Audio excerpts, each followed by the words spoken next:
Thank you everyone for coming along to Bramall Lane today and welcome again. I think you were here a few weeks ago when we announced a restructure of the club which saw Prince Abdullah of Riyadh, Saudi Arabia take joint ownership with ourselves, and Salo to my far left is one of our new directors who represents Prince Abdullah. So any questions you want to ask Salo after this conference, by all means do so.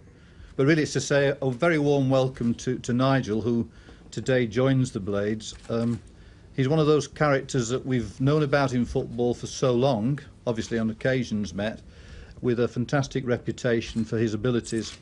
Obviously in the early days as a player at Forest and Liverpool and Manchester City, and then latterly learning or gaining his spurs at Burton Albion to become a manager that's been well recognised. What he's done at Derby County, I personally have been watching and admired, because they had similar problems to ourselves of having to get huge wage bills that were related to Premier League football down, which is not an easy task, and at the same time blending youth development into creating first team football of an exciting nature and successful nature. So I think for the Blades to capture Nigel is a fantastic coup for us, and I know that he'll enjoy his stay.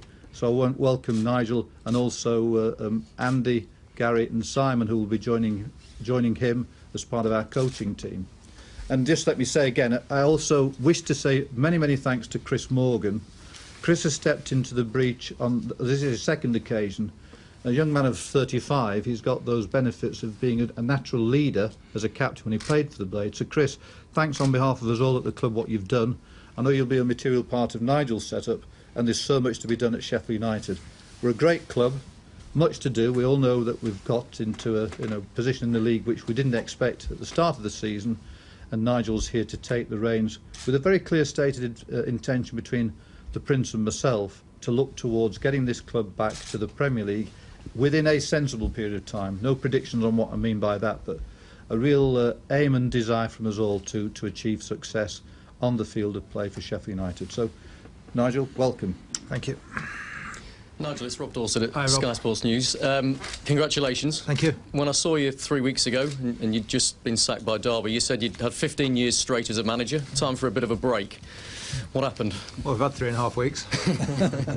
I think that's enough. I think driving my wife mad, being around the house. So I don't think you can pick and choose your opportunities and the timing of them. When something like this comes along, then you have to look at it very carefully. And we're very proud and honoured to be given the opportunity to manage here. It took a bit of a time to get over the line. What was the final sortings out? Was that sorting out contractual issues for yourself and the backroom staff at Derby that needed to be sorted out? Yes, more than anything, that took a bit longer than we anticipated, so that all got tied up, and then we were free to go on from there.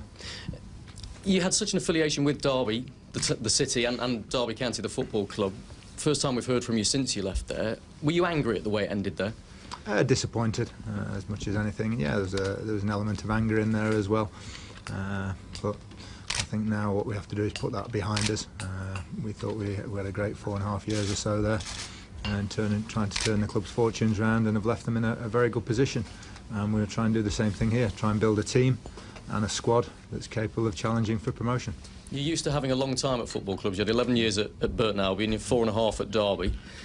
Poor old Sheffield United, you become their 6th manager in the last 3 and a bit years. Is that a worry for you, that this might not be long-term, or are you determined to make it that? Well, we are determined to make it that, but you can never be too sure in football. But we're not miracle workers. It takes time to mould and to recruit a team, and to get them in the way that we want to play as well. I think for the last couple of seasons at Derby we've had that, but it does take time to turn that around. I think you were at the Peterborough game last night, their first away point of the season. No, I wasn't. Oh, weren't you? No. I won't ask you what you made of it then, but you've had a chance to have a little look at the squad. Yes. I think you went to Scout Crew as well, didn't you? I went to the Crew game, not necessarily to Scout Crew, but I went to the game on Saturday. What do you make of Sheffield United's group of players? Haven't seen them. Looking forward to seeing them at close quarters. I know the job that Chris has done. Looking forward to working with him. He's got 2 great results in the last couple of matches. I think from the sort of half an hour to go at Coventry, I watched on television. You know, the fight back there. Great performance on Saturday, and a good clean sheet last night at Peterborough. So I think things are slowly turning around. I think you're 20-1 to win promotion now with the bookies, now that you've taken over as manager. 20-1, right. Is that realistic, or is it survival at the moment where you are? What's the target? I think to be realistic, let's get out the bottom four. You know, Chris has started that job, and then we'll go from there. But let's get some stability this season and get towards getting a squad together that can challenge. Kevin, I wanted to ask you as well.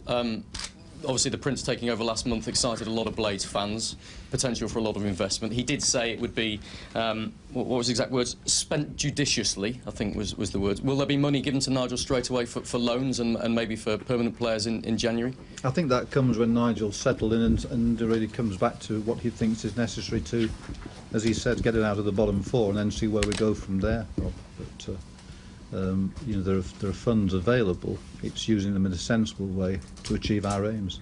And you know about Nigel's reputation with academy players. Was that a key decision of why you appointed him? Very much so. You know, when you're involved in football, you do look at, from a distance, the way other clubs are run and the people responsible for it. So Nigel's achievements, particularly for Derby County, and getting a wage bill down and integrating youth development, is very similar to our philosophy.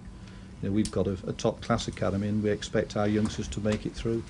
Nigel, the Middlesbrough job became available in the last few days. Was there a part of you, because of your dad's associations with it, thought, oh, hang on a minute, let's hold fire a bit with Sheffield United, see what the options are there? No, as soon as we were interested, I think there was interest here, and you wanted. I think that's a big thing and a big compliment. So, no, not too many thoughts spent on that one, though. But you believe you can take this club to the Premier League? That's what the co-chairman says he's after in the longer term. One of the main attractions is the potential. When you've been here over the years playing and managing, you go away with the same feeling. It's a proper football club, you know, with the supporters, the stadium and everything that goes with it. It's got a chance of doing that. So we're going to try and make it come true. Are you surprised how this club's been languishing? I mean, I think there are 18,500 fans here against Port Vale on Saturday for a game when they've won one all season before that game, and yet they're still getting 18,500 at Bramwell Lane. It's staggering to get that sort of support, and for the supporters as well to be behind the team as they have been all season as well, even when things haven't been going well. And that's the sort of thing, that's the reasons why you come here, to try and harness that, get it on board and see where it can take us. But I think if you go to a club who's got 2,000 or 3,000 supporters and you're always limited in what you can do, when you've got the facilities and the fan base here, then it opens up a lot of opportunities and potential. Gary Crosby and Andy Garner come with you. Yep. There's other people that don't. Martin Taylor amongst them. Yeah. Is that a big loss to you to not have those guys here? Yeah, we're going to come in initially and we're going to see what's there and work with what we've got, and then we'll go from there in the future. But it's like the players, you know, you ask about loans and things straight away. Let us come in, assess the squad, see what we need, and then we'll take it from there. First game, Crew at home on Saturday. Yeah. You saw them last weekend. What did you make of them? Typical Crew, good footballing side. Probably a 0-0 was a fair result. They got a penalty in the last minute, so. But a lot of young players, comfortable on the ball, capable, I think, on the day of playing anybody off the park. So, hearing there from Kevin McCabe and the new manager and Nigel Clough, let's just take you through